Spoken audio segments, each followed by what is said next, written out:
Hello guys, എല്ലാവർക്കും hard core സീരീസിൻ്റെ third എപ്പിസോഡിലേക്ക് സ്വാഗതം. ഇതൊരു സ്പെഷ്യൽ എപ്പിസോഡാണ്. കാരണം നമ്മളിന്ന് ഉണ്ടാക്കാൻ പോകുന്നത് അയൺ ഫാമാണ്.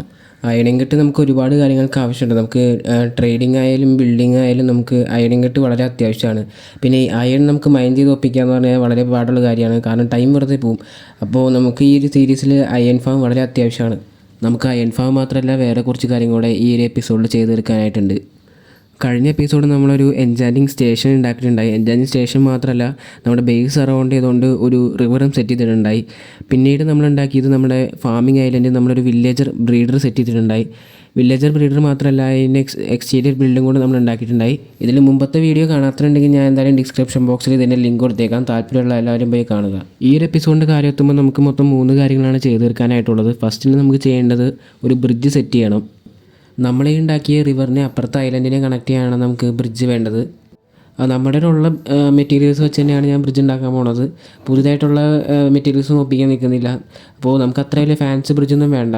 അപ്പോൾ നമുക്ക് ഫസ്റ്റ് ചെയ്യേണ്ടത് ഈ അപ്പുറത്തെ ഐലൻഡിനെ ഇപ്പുറത്തെ ഐലൻഡിനെ നമുക്ക് സ്പ്രൂസിൻ്റെ സ്ലാബ് വെച്ച് കണക്ട് ചെയ്യണം. അപ്പോൾ ഞാൻ ഏതായാലും സ്പ്രൂസിൻ്റെ സ്ലാബ് വെച്ചിട്ട് അപ്പുറയും ഇപ്പുറയും കൂടെ കണക്ട് ചെയ്യട്ടെ.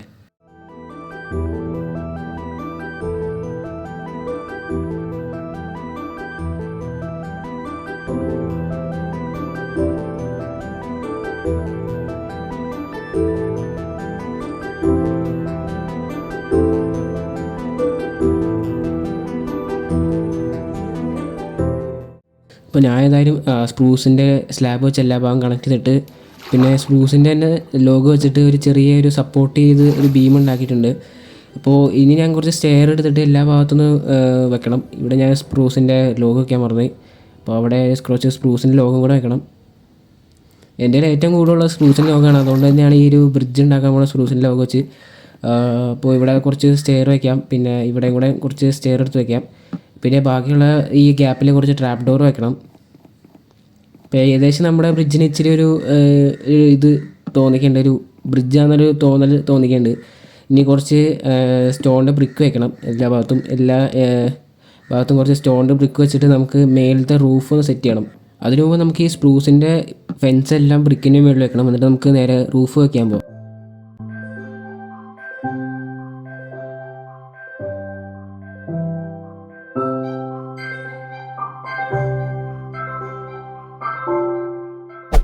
ഗൈസ്, ഞാനങ്ങനെ ബ്രിഡ്ജ് ഉണ്ടാക്കിയിട്ടുണ്ട്. അപ്പം നമുക്ക് നേരെ ബ്രിഡ്ജിൻ്റെ ഭാഗത്തേക്ക് പോവാം. ഗൈസ്, ബ്രിഡ്ജിൻ്റെ ഡിസൈൻ ഇച്ചിരി കൂടെ നന്നാക്കാൻ വേണ്ടി ഞാൻ കുറച്ച് വുഡും ലീഫും പിന്നെ സ്റ്റോണൊക്കെ യൂസ് ചെയ്തിട്ടുണ്ട്. നമ്മുടെ ബ്രിഡ്ജ് ഇച്ചിരി കൂടെ നന്നാവാൻ വേണ്ടിയാണ്.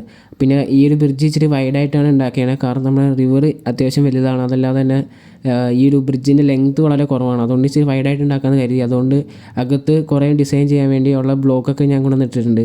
അപ്പോൾ ഇങ്ങനെയാണ് നമ്മുടെ ബ്രിഡ്ജ് ഉള്ളത്. ഗായ്സ്, അടുത്തായിട്ട് നമുക്ക് ചെയ്യേണ്ടത് അയൺ ഫാം ഉണ്ടാക്കണം. അയൺ ഫാം ഉണ്ടാക്കുന്ന മുമ്പ് തന്നെ നമ്മുടെ ഇപ്പോഴത്തുള്ള ആർമർ, ഇപ്പോൾ നമ്മൾ യൂസ് ചെയ്യുന്നത് അയൺ ആർമറാണ്. അയൺ ആർമറിൽ നിന്ന് നമുക്ക് മാക്സിമം ഡയമണ്ട് ആർമറിലേക്ക് അപ്ഗ്രേഡ് ചെയ്യണം. പിന്നെ ബാക്കി ഡയമണ്ട് വെച്ച് നമുക്ക് ഡയമണ്ട് ടൂൾസ് ആക്കേണ്ടതായിട്ടുണ്ട്. അപ്പോൾ നമുക്ക് ടോട്ടൽ 32 ഡയമണ്ട്സ് എങ്ങനെ മിനിമം കണ്ടുപിടിക്കണം. അപ്പോൾ നേരെ നമുക്ക് മൈനിങ് ചെയ്യാനായിട്ട് പോവാം. 2000 years later. ഒരുപാട് നേരത്തിന് ശേഷം ഞാൻ മൈൻ ചെയ്തെത്തിയേക്കാണ്. ഈ ഒരു ഭാഗമൊക്കെ ഞാൻ റെക്കോർഡ് ചെയ്തിട്ടില്ല. കാരണം എന്താണെന്ന് വെച്ച് കഴിഞ്ഞാൽ ഈ ഒരു ഭാഗമൊക്കെ ഞാൻ റെക്കോർഡ് ചെയ്ത് ഈ വീഡിയോയൊക്കെ ആണെങ്കിൽ വീഡിയോ ഭയങ്കര ലാഗായി പോകും. അപ്പോൾ ഈ സമയം കൊണ്ട് ഞാൻ എത്ര ഡയമണ്ട് മൈൻ ചെയ്തെന്ന് ചോദിച്ചു കഴിഞ്ഞാൽ ഞാൻ ഏകദേശം 42ഓളം ഡയമണ്ടാണ് മൈൻ ചെയ്തിട്ടുള്ളത്. കുറേ നേരം ഞാൻ സ്ട്രിപ്പ് മൈൻ ചെയ്തിട്ടുണ്ടായി. നമ്മുടെ 2 ഡയമണ്ട് പിക്കാക്സ് ഞാൻ ഉണ്ടാക്കിയിട്ടുണ്ടായി. 2 ഡയമണ്ട് പിക്കാക്സും പൊട്ടിയിട്ടുണ്ട്. അപ്പോൾ ഞാൻ ഏതായാലും നമ്മുടെ ഈ ഒരു ഇവിടെയുള്ള ക്രാഫ്റ്റിംഗ് ടേബിളിൽ നമ്മൾ ഡയറക്റ്റ് ഡയമണ്ട് ആർമറിലേക്ക് അപ്ഗ്രേഡ് ചെയ്യാൻ പോവാണ്. ഫസ്റ്റിന് ഞാൻ ഡയമണ്ട് ചെസ്റ്റ് പ്ലേറ്റ് ഉണ്ടാക്കുന്നുണ്ട്. അത് കഴിഞ്ഞിട്ട് നമുക്ക് ഡയമണ്ട് ലെഗിൻസും, അത് കഴിഞ്ഞിട്ട് ഡയമണ്ടിൻ്റെ ഹെൽമെറ്റ്, അത് കഴിഞ്ഞിട്ട് നമുക്ക് ഡയമണ്ടിൻ്റെ ബൂട്ട്സും കൂടെ ഉണ്ടാക്കി നമുക്ക് ഫുൾ ഡയമണ്ട് ആർമർ ആയിട്ടുണ്ട്. അതിൻ്റെ അച്ചീവ്മെൻറ്റ് നമുക്ക് കിട്ടിയിട്ടുണ്ട് ഗൈസ്. നമുക്ക് ബാക്കി കുറച്ച് ഡയമണ്ട് കൂടെ ഉണ്ട്. അത് വെച്ച് നമുക്ക് ഡയമണ്ടിൻ്റെ ആക്സും കൂടെ ഉണ്ടാക്കാം. ബാക്കി ഡയമണ്ട് നമുക്ക് ഭാവിയിൽ എപ്പോഴെങ്കിലും ആവശ്യമുള്ള യൂസ് ചെയ്യാം. അപ്പോൾ നമ്മൾ ഏതായാലും ഫുൾ ഡയമണ്ട് ആർമറിലേക്ക് അപ്ഗ്രേഡ് ചെയ്തിട്ടുണ്ട് ഗൈസ്. അപ്പോൾ ഇതാണ് നമ്മുടെ ഫൈനൽ ലുക്ക്. ഈ ഒരു ഭാഗത്തേക്ക് എത്താനായിട്ട് നല്ല ടൈം എടുത്തിട്ടുണ്ടായി, ഈ ഫുൾ ഡയമണ്ട് ആർമറിലേക്ക് എത്താനായിട്ട്. ഇതാണ് നമ്മുടെ ഫൈനൽ ലുക്ക്. ഈ സമയത്ത് എന്താണെന്ന് അറിയാം, നമ്മുടെ വേൾഡിൽ നല്ല മഴ പെയ്യുന്നുണ്ട്. ആ സമയത്ത് നമ്മൾ ഫുൾ ഡയമണ്ട് ആർമറിലേക്കും ആയിട്ടുണ്ട് ഗൈസ്. ഞാനിപ്പോൾ നിൽക്കുന്ന നമ്മുടെ ഫാമിംഗ് ഐലൻഡിലാണ്. ഇവിടെയാണ് നമ്മൾ അയൺ ഫാം ഉണ്ടാക്കാനായിട്ട് പോകുന്നത്. അയൺ ഫാം ഉണ്ടാക്കാനായിട്ട് നമുക്ക് ഒരുപാട് റിസോഴ്സസ് ആവശ്യമുണ്ട്. അതുപോലെ തന്നെ നമ്മൾ ആ സ്ഥലം അത്യാവശ്യം ടെറാഫോം ചെയ്യേണ്ടി വരും. അപ്പോൾ ഞാൻ ഏതായാലും നമ്മുടെ ഈ ഭാഗം അത്യാവശ്യം ടെറാഫോം ചെയ്തെടുത്തിട്ടുണ്ട്. ഇവിടെ മൊത്തം മരവും റിവറിൻ്റെയൊക്കെ ഭാഗമായിരുന്നു. അപ്പോൾ ഞാൻ മരമൊക്കെ മൊത്തം കട്ട് ചെയ്ത് കളഞ്ഞിട്ട് അവിടെ നമ്മുടെ സോയിൽ വെച്ചിട്ട് ടെറാഫോം ചെയ്തെടുത്തിട്ടുണ്ട്. നമ്മുടെയുള്ള കംപ്ലീറ്റ് സോയിലും ഈ ഒരു ടെറാഫോം ചെയ്തപ്പോൾ യൂസ് ചെയ്തിട്ടുണ്ട്. ഇപ്പോൾ ഞാൻ എത്തിക്കുന്ന ബേസിലാണ്. ബേസിൽ നിന്ന് നമുക്ക് ഒരുപാട് റിസോഴ്സസ് കളക്ട് ചെയ്യാനായിട്ടുണ്ട്. കാരണം നമ്മുടെ ഈ അയൺ ഫാം ഉണ്ടാക്കുമ്പോൾ ഒരുപാട് റിസോഴ്സസ് ആവശ്യമുണ്ട്. അപ്പോൾ ഞാൻ എന്തായാലും നമ്മളുള്ള കംപ്ലീറ്റ് റിസോഴ്സസ് ഈ ഫാമിന് വേണ്ടി ഞാൻ യൂസ് ചെയ്യുകയാണ്. നമ്മുടെ ചെസ്റ്റിനകത്തൊക്കെ കുറച്ചൊക്കെ സ്റ്റോണും ഒരുപാട് വുഡൊക്കെ ഉണ്ടായി. അത് മൊത്തം ഞാൻ ഈ ഫാമിന് വേണ്ടി യൂസ് ചെയ്യണം ഗൈസ്. ഇനി നമ്മുടെ ഒരു റിസോഴ്സ് പോലും ബാക്കി കാണില്ല ചിലപ്പോൾ ഈ ഫാം ഉണ്ടാക്കി കഴിയുമ്പോഴത്തേക്കും. അപ്പോൾ ഞാൻ ഏതായാലും ഒരുപാട് കോബിൾ സ്റ്റോണൊക്കെ എടുക്കുന്നുണ്ട്. ഈ ഒരു ഭാഗത്തേക്ക് വരുമ്പോൾ ഈ ബാരലിനകത്ത് ഒരു കുന്തമില്ല. ഇപ്പോൾ നമുക്ക് ഏതായാലും സ്റ്റോൺ കട്ടർ ആവശ്യമുണ്ട്. അതും കൂടെ അടിച്ച് മാറ്റിയേക്കാം. കാരണം നമുക്ക് ഡിസൈനിങ് ബ്ലോക്ക് ഉണ്ടാക്കുമ്പോൾ നമുക്ക് സ്റ്റോൺ കട്ടർ വേണ്ടി വരും. അതുപോലെ തന്നെ ഞാൻ നമ്മുടെയുള്ള കോബിൾ സ്റ്റോൺ മൊത്തം ഞാൻ സ്മെൽറ്റ് ചെയ്യാൻ വെച്ചിട്ടുണ്ട്. ഈ ജസ്റ്റിലേക്ക് വരുമ്പോൾ ഇവിടെ ഒരുപാട് വുഡ് ഉണ്ടായി. അതൊക്കെ ഞാൻ യൂസ് ചെയ്തിട്ടുണ്ട്. ഇപ്പോൾ നമുക്ക് ബാക്കിയുള്ള കുറച്ച് വുഡും കൂടെ ഞാൻ കളക്ട് ചെയ്തിട്ടുണ്ട്. ഇനി നമുക്ക് ഉള്ള സ്റ്റോണൊക്കെ സ്മെൽറ്റ് ചെയ്യണം. നമ്മുടെ 19 അവസാനം ഉണ്ടായിരുന്ന 19 അയണും ഞാൻ സ്മെൽറ്റാക്കിയിട്ടുണ്ട്. ഇനി അയൺ കിട്ടണമെങ്കിൽ ഈ ഫാം വരേക്ക് വർക്കാവണം. അല്ലെങ്കിൽ ഇനി എനിക്ക് മൈൻഡ് ചെയ്യാൻ വയ്യ ഗായ്സ്. അങ്ങനെ ഒരുപാട് നേരത്തിന് ശേഷം ഞാൻ അത്യാവശ്യമൊക്കെ ലൂട്ട് കളക്ട് ചെയ്തിട്ടുണ്ട്. ഇത്രയും ലൂട്ടൊന്നും പോരാ ശരിക്കും ഈ ഒരു ഫാം ഉണ്ടാക്കാനായിട്ട്. നമുക്ക് ഇനി ആവശ്യം വരും. അതിനനുസരിച്ച് ഞാൻ ഉണ്ടാക്കിക്കോളാം. അപ്പോൾ നമുക്ക് നേരെ നമ്മുടെ ഫാമിംഗ് ഐലൻഡിൽ പോയിട്ട് നമ്മുടെ ആ കാര്യങ്ങളൊക്കെ ഒന്ന് സെറ്റ് ചെയ്യണം. നമ്മുടെ ഫാം ഉണ്ടാക്കാനുള്ള കാര്യങ്ങളൊക്കെ. അപ്പോൾ നമുക്ക് ഈ ബോട്ട് കയറി ഡയറക്റ്റ് നമ്മുടെ ഫാമിംഗ് ഐലൻഡിൽ പോയിട്ട് അവിടെ പോയിട്ട് എന്തൊക്കെ കാര്യങ്ങൾ ചെയ്യാമെന്ന് ഞാൻ ഉടനെ പറഞ്ഞുതരാം. ഗായ്സിന് നമുക്ക് ചെയ്യേണ്ടത് നമ്മുടെ അയൺ ഫാം സെറ്റ് ചെയ്യാനാണ്. അപ്പോൾ അതിനുവേണ്ടി ഞാൻ നേരെ ടൈം ലാപ്സിലേക്ക് പോവാണ്. ടൈം ലാപ്സ് കഴിഞ്ഞ് വരുമ്പോഴത്തേക്കും നമുക്ക് അയൺ ഫാം സെറ്റ് ചെയ്യാം.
ഗായ്സ് ഞാൻ ഏതായാലും ബേസിൻ്റെ അടുത്തായിട്ടൊരു കൗ ഫാം ഉണ്ടാക്കി വെച്ചിട്ടുണ്ട്. കാരണം ഈ ഒരു കൗ എന്ത് ചെയ്തിട്ട് നമ്മുടെ ഈ ഒരു ബേസിൻ്റെ ഭാഗത്ത് സ്പോണാവുന്നുണ്ടായില്ല.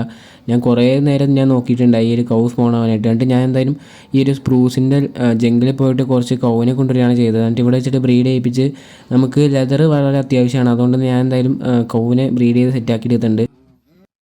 ഇതാണ് നമ്മുടെ അയൺ ഫാം. അത്യാവശ്യം ഉണ്ടാക്കി കഴിഞ്ഞിട്ടുണ്ട്. പക്ഷേ ഇപ്പോഴും അയൺ പ്രൊഡ്യൂസ് തുടങ്ങിയിട്ടില്ല. കാരണം ഇതിൻ്റെ അകത്തേക്ക് വില്ലേജേഴ്സിനെയും സോംബിനെയും എത്തിച്ചിട്ടില്ല. ഈ അകത്ത് പ്രത്യേകിച്ച് ഞാൻ ഒരു പരിപാടിയും ഒപ്പിച്ചിട്ടില്ല. കാരണം സമയമില്ല ഗൈസ്. ഈ പുറത്തത്തെ ഈ ഒരു ബിൽഡ് ഉണ്ടാക്കാൻ തന്നെ അത്യാവശ്യം നല്ല ടൈം വേണ്ടി വന്നിട്ടുണ്ട്. ഇവിടെ നോക്കുകയാണെങ്കിൽ ചെറിയ രീതിയിലൊക്കെ എക്സ്റ്റീരിയർ ബിൽഡ് ഉണ്ടാക്കി വെച്ചിട്ടുണ്ട്. ഇപ്പോൾ ചെറിയ എന്തെങ്കിലും പ്രശ്നം പറ്റുകയാണെങ്കിൽ ഈ അയൺ ഗോളം പുറത്തൊക്കെ സ്പോൺ ആകും. അതുകൊണ്ട് ചെറിയ തെറ്റുപോലും വരുത്താൻ പാടില്ല ഈ ഒരു ബിൽഡിനകത്ത്. ഈ ഒരു വാട്ടർ സ്ട്രീമിലൂടെയാണ് ഞാൻ മറ്റേ ഇതിനെ കൊണ്ടുവരാൻ ഉദ്ദേശിക്കുന്നത്. ഇനി നമുക്ക് വില്ലേജേഴ്സിനെ അകത്തേക്ക് കയറ്റണം. വില്ലേജേഴ്സിനകത്തേക്ക് കയറ്റാനായിട്ട് ഞാൻ ഇവിടെ ചെറിയൊരു ഡർട്ടിൻ്റെ പാത്ത് ഒപ്പിക്കണം. നമ്മുടെ ബ്രീഡറിൽ നിന്നും വില്ലേജേഴ്സിനെ ഇതിൻ്റെ അകത്തേക്ക് കയറ്റിക്കണം. ഇപ്പം ഞാൻ ഇനി ഈ ഒരു വില്ലേജേഴ്സിനെ കൂടെ കയറ്റിയിട്ട് നിങ്ങളെ അപ്ഡേറ്റ് ചെയ്യാം. ഈ ഒരു ബിൽഡിൻ്റെ ഏറ്റവും മേളിലെ റൂഫിലാണ് ഞാൻ വില്ലേജേഴ്സിനെ പിടിച്ചിടാനായിട്ട് പോകുന്നത്. വില്ലേജേഴ്സിനെ മാത്രമല്ല, അവിടെ തന്നെയാണ് സോംബിനെ കൊണ്ട് നിർത്തുന്നത്. ഇവിടെ ചെറിയ ഹോൾ ഇട്ടിട്ട് ഇതിൻ്റെ അകത്ത് ഞാൻ 3 ബെഡ് വെച്ചിട്ടുണ്ട്. ഇവിടെ വേണം വില്ലേജേഴ്സിനെ, അപ്പുറത്തെ ഒരു ഹോളിൽ വേണം സോംബിനെ കൊണ്ടുവന്നിടാനായിട്ട്. അപ്പോൾ ഇനി അതും കൂടി ചെയ്തിട്ട് നിങ്ങളെ അപ്ഡേറ്റ് ചെയ്യാം.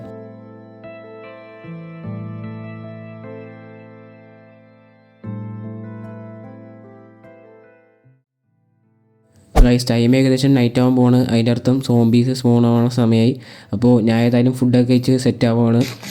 കുറച്ച് ആർമറൊക്കെ കയ്യിലെടുത്തിട്ടുണ്ട്. ആർമർ മാത്രമല്ല കുറച്ച് ഫ്ലഷൊക്കെ എടുത്തിട്ടുണ്ട്. അവർ ഡീസ്പോൺ ആകാൻ പാടില്ല, എൻ്റെ നെയിം ടാഗ് ഇല്ല, അതുകൊണ്ട് ഇതൊക്കെയാണ്. ഇതൊക്കെ കൊടുത്തു കഴിഞ്ഞാൽ ചിലപ്പോൾ അവർ ഡീസ്പോൺ ആവത്തില്ലായിരിക്കും. അപ്പോൾ ഇനി ഇവർ സ്പോൺ ആവാൻ വേണ്ടി നോക്കണം. ഗൈസ് ഞാൻ ഏതായാലും ഒരു സോംബീൻ്റെ ഡെർട്ട് കൊടുത്തിട്ട് മേളിലേക്ക് കയറ്റിക്കൊണ്ടുവരികയാണ്. ഇനി അവന്മാരെ പിടിച്ചിട്ട് ഇതിൻ്റെ അകത്തേക്ക് കയറ്റി ഇടണം.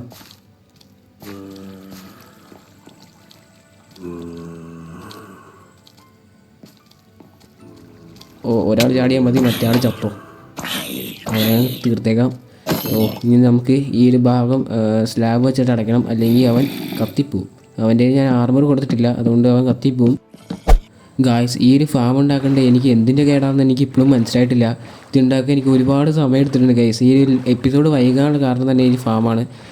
എന്തൊക്കെയാണ് ചെയ്തിട്ടുള്ളത് ഞാൻ പറഞ്ഞുതരാം. ഇതാണ് നമ്മുടെ ഫാം, തൊട്ട് ബാഗിൽ തന്നെയാണ്. ഇതിപ്പോൾ അത്യാവശ്യം കുഴപ്പമില്ലാത്ത രീതിയിൽ വർക്കൊക്കെ ചെയ്യുന്നുണ്ട്. പക്ഷേ ഇത് ഉണ്ടാക്കാൻ എടുത്ത ടൈമാണ് ഏറ്റവും വലിയ പ്രശ്നമാണത്. ഇപ്പോൾ ഒരു അയൺ ഗോളം ഇപ്പോൾ സ്പോണായിട്ടുള്ളൂ. ഇതാണ് നമ്മുടെ ഈ ഒരു വെള്ളത്തിലൂടെയാണ് ഈ അയൺ ഗോളം താഴേക്ക് ഇറങ്ങുന്നത്. ചെറിയ രീതിയിലൊക്കെ എക്സ്റ്റീരിയർ ഡിസൈൻ ചെയ്തിട്ടുണ്ട്. കൂടുതൽ ചെയ്യാൻ നിന്നാൽ ചിലപ്പോൾ ഈ ഫാം വർക്കാവാതെയാവും. അപ്പോൾ ഇത് നോക്കുകയാണെങ്കിൽ ഇവിടെ ഒരു അയൺ ഗോളം സ്പോണായിട്ടുണ്ട്. ഈ ഒരു അകത്ത് ഈ ഒരു വില്ലേജേഴ്സിനെ എത്തിക്കാനാണ് ഗൈസ് ഏറ്റവും വലിയ പാടുപെട്ടത്. വില്ലേജേഴ്സ് എത്തിച്ചു ഒരു തവണ, എത്തിച്ച് കഴിഞ്ഞിട്ട് ഞാൻ സോംബിനെ പിടിച്ചിട്ടപ്പോൾ എൻ്റെ മണ്ടത്തരം കൊണ്ട് ആ ഒരു വില്ലേജേഴ്സിനെ ആക്രമിച്ചത് സോംബി വില്ലേജറായി. അതൊരു 2-3 വട്ടം ഈ സോംബിനെ പിടിച്ചിട്ട് അകത്തിടേണ്ടി വന്നു, കുറേ സമയം പോയി. പിന്നെ ഇപ്പോൾ ഈ ഒരു ഫാം പവർ ചെയ്യുന്നത് ഒബ്സർവർ വെച്ചിട്ടാണ്, ഒബ്സർവറും പിസ്റ്റണും വെച്ചാണ്. ഈ ഒബ്സർവർ എടുക്കാനായിട്ട് ഞാൻ നെതറിൽ പോയിട്ടുണ്ടായി. കോഡ്സ് മാത്രം അതിൽ തിരിച്ച് വരികയാണ് ചെയ്തത്. ഇനി വരുന്ന എപ്പിസോഡ് നമുക്ക് നെതറിലേക്കൊക്കെ പോവാം. അപ്പോൾ ഇതാണ് നമ്മുടെ അയൺ ഫാം. ഈ ഒരു അയൺ ഫാമിനകത്ത് ഇപ്പോൾ അയൺ ഗോളം സ്പോൺ ആവാൻ കാണിച്ചു തരാൻ പറ്റുമോ നോക്കാം. ഇതിൻ്റെ അകത്തേക്ക് കയറുകയാണെങ്കിൽ പ്രത്യേകിച്ച് ഞാൻ ഒന്നും ചെയ്തിട്ടില്ല. ഇവിടെയൊക്കെ ഒരു സാധനം ചെയ്തിട്ടില്ല. ഇവിടെ കുറച്ച് ചെസ്റ്റൊക്കെ വെക്കണം. ഞാൻ ഇതുകൊണ്ട് AFK നിന്നിട്ടില്ല. ഇതാണ് നമ്മുടെ അകത്തിലെ ഭാഗം. അകത്ത് ഞാൻ കുറച്ച് ലാൻഡ് അയണൊക്കെ വെച്ചിട്ടുണ്ട്. കിട്ടുന്ന അയണൊക്കെ ഞാനിവിടെ ഹോപ്പറും ഇതൊക്കെ ആയിട്ട് യൂസ് ചെയ്തിട്ടുണ്ട്. 55 അയൺ ഇതുവരെ സ്പോൺ ആയിട്ടുണ്ട്. അത്രയൊക്കെയാണ് ഈ ഒരു അയൺ ഫാമിൽ സെറ്റ് ആക്കിയിട്ടുള്ളൂ. ഇത് ചെയ്യാൻ അത്യാവശ്യം ടൈം എടുത്തിട്ടുണ്ട്, അതാണ് ഏറ്റവും വലിയ പ്രശ്നമായി പോയത്. ഈ ഡിസൈനാണ് ഇച്ചിരി ടഫായിട്ട് വന്നത്. അപ്പോൾ ഇതിൻ്റെ അകത്തേക്ക് വീണ്ടും ഒരു അയൺ ഗോളം സ്പോൺ ആയിട്ടുണ്ട്. ചെറിയ രീതിയിൽ കിട്ടുന്ന ബോൺമീലൊക്കെ ഞാൻ യൂസ് ചെയ്തിട്ട് ഇവിടെ ചെറിയ രീതിയിൽ എന്തൊക്കെ ചെയ്തിട്ടുണ്ട്. ഇതുവഴി മേളിലേക്ക് കയറി കഴിഞ്ഞാൽ മേളിലേക്ക് കയറില്ലല്ലോ. മേളിലേക്ക് ഈ ഒരു ലാഡർ വഴി കയറി കഴിഞ്ഞാൽ ഇപ്പോൾ ഇവിടെ ഒരു ബാൽക്കണി ഉണ്ട്. ബാൽക്കണി വഴി നമുക്ക് അകത്ത് വില്ലേജേഴ്സിനെ കാണാൻ പറ്റും. വില്ലേജേഴ്സിനെ മാത്രമല്ല ഇപ്പോൾ ആ ഒരു സോംബി മേളിൽ താഴേക്ക് ചാടിക്കൊണ്ടിരിക്കണം. അത് പിസ്റ്റൺ വെച്ചിട്ടാണ് ആ ഒരു പവർ ചെയ്തേക്കണത്.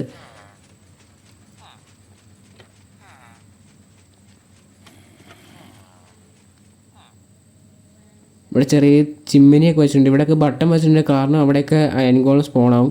അത് ചെറിയൊരു പ്രശ്നമാണ്. അപ്പോൾ ഈ ഒരു ഭാഗത്ത് മൊത്തം ഞാൻ ബട്ടൺ വെച്ചിട്ടുണ്ട്. ബട്ടൺ വെച്ച് കഴിഞ്ഞാൽ പിന്നെ ഒന്നും സ്പോൺ ആവില്ല ആ ഭാഗത്ത്. ഇനി ഇവിടെ അയൺ ഗോളം സ്പോൺ ആവണമെങ്കിൽ ഞാൻ കാണിച്ചു തരാം. സ്പോൺ ആവണമെങ്കിൽ ഞാൻ കാണിച്ചു തരാം. അത് ഗൈസ് ഒരു അയൺ ഗോളം ആ മണ്ടയ്ക്ക് നേരെ താഴേക്ക് ചാടിയിട്ട് ഈ ഫയറിൽ വന്നിട്ട് കത്തി ചാവുന്നുണ്ട് ഗൈസ്. അവനെന്ത് കൂളായിട്ട് വന്ന് ചാവണേന്ന് അറിയോ. അത് വന്ന് ചാവണമാണ് നല്ല രസമുണ്ട്. ഗായ്സ് അത്രയൊക്കെ ഉള്ളൂ ഈ ഒരു അയൺ ഫാം. നിങ്ങൾക്ക് ഈ വീഡിയോ ഇഷ്ടപ്പെട്ടില്ലെങ്കിലും ഇഷ്ടപ്പെട്ടാലും നിങ്ങൾ ലൈക്ക് ചെയ്യേണ്ടി വരും, കാരണം വളരെ കഷ്ടപ്പെട്ടിട്ടാണ് ഗൈസ് ഈ ഒരു ഫാം ഉണ്ടാക്കിയെടുത്തത്. അപ്പോൾ ഇന്നത്തെ വീഡിയോ ഇത്രയുള്ളൂ. വീഡിയോ ഇഷ്ടപ്പെടാൻ ലൈക്ക് ചെയ്യുക, ഷെയർ, സബ്സ്ക്രൈബ് ചെയ്യുക, ചാനൽ സപ്പോർട്ട് ചെയ്യുക. എല്ലാവർക്കും ബൈ.